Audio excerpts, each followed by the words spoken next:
CM Vijay அவர்கள் என்ன சொல்லியிருக்காருன்னா, மக்கள் பணத்தை தொட மாட்டேன், தொடவும் விட மாட்டேன், தொட்டவனை சும்மாவும் விட மாட்டேன் அப்படின்னு சொல்றாரு. ஆனா இப்ப மற்ற கட்சியில் இருக்க எம்எல்ஏக்கெல்லாம் அதுவும் முக்கியமா ஊழல் பண்ண நிறைய எம்எல்ஏக்கெல்லாம் தாவேக்காவை நோக்கி வராங்க. இப்ப விஜய் என்ன பண்ணுவாரு? நீ சொன்ன மாதிரி விஜயோடைய அரசாங்கம் மக்களுக்கு ஒரு நேர்மையான அரசாங்கத்தை கொடுப்பேன்னு சொல்லிட்டு இன்றைய வரைக்கும் சொல்லிட்டு இருக்காங்க. ஆனால் நடைமுறைக்கு பார்த்தீங்கன்னா நடக்கிறது பார்த்தீங்கன்னா அது ஒரு மாதிரியாக போயிட்டுருக்கு.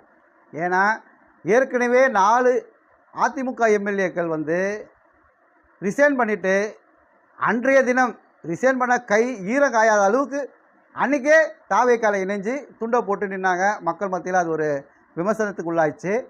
அது இல்லாத 2 விஜய் பாஸ்கர்கள் 2 பேருமே சேர்ந்து நேற்று அவங்க ரிசைன் பண்ணிவிட்டு நேற்று அவங்க தாவேக்கால அவங்க பெருங்கூட்டத்தோடு இணைஞ்சிருக்காங்க. அவங்க சொல்கிறாங்க கரூருக்கு வாங்க இன்னும் கூட்டம் இருக்குது அப்படின்னு.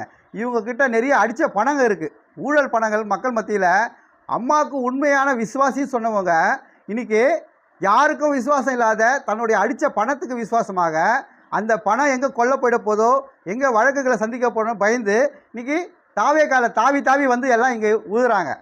விஜய் ஒரு நேர்மையான அரசு கொடுக்குறேன்னு சொல்லியிருக்காரு. ஆனால் இந்த ஊழல்வாதிகளை வச்சுக்கிட்டு எப்படி நேர்மையான அரசு கொடுக்க முடியும்? அந்த பகுதியில் இந்த மக்கள் ஓட்டு போட்டிருக்காங்க. யார்? அதிமுகவுக்கு ஓட்டு போட்டிருக்காங்க. ஸோ அந்த எம்எல்ஏ சொந்த விருப்பு வெறுப்புக்கு ஆளாக மாட்டேன்னு பதவி பிரமாணம் எடுத்தார். ஆனால் அதுக்கு நேர்மையாக இருக்காரா? தேன் எடுத்துவன் புறங்கையை நக்காத இருக்க மாட்டான்ற மாதிரி தான் இன்றைக்கி தான் லாபம் தனக்கு அதிகாரம் வேணுன்றதுக்காக இன்றைக்கி விஜய் அரசில் கட்சியில் ஜாயின் பண்ணுறாரு தாவேக்கால. இதெல்லாம் பார்க்க சொல்ல மக்களுக்கு இன்னும் கோபம் தான் அதிகமாகுது.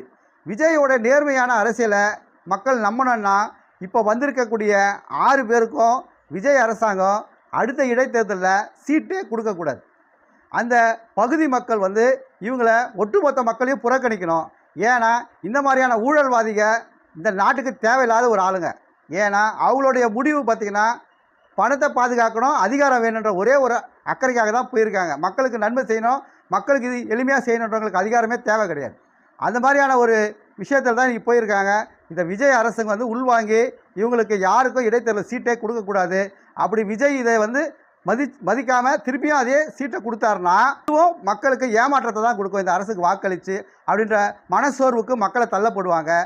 பார்ட்டி பண்டில் கொழுத்து இன்றைக்கி பல லட்ச கோடி வச்சுருக்காங்க வந்திருக்க எம்எல்ஏக்கெல்லாம். அவங்களுக்கெல்லாம் பார்ட்டி பண்ணுன்ற மாதிரி மக்களை உறிஞ்சி எடுத்த பணங்கள் அதெல்லாம் பறிமுதல் படுத்தணும். இவங்கெல்லாம் ஒவ்வொரு மனுஷனும் ஊழல்வாதியாக இருக்கான். அவங்கள இந்த கட்சியில் வச்சுருக்கு சேர்க்கறது மக்களுக்கு எதிர்ப்பான ஒரு விஷயமா இருக்குது. இதை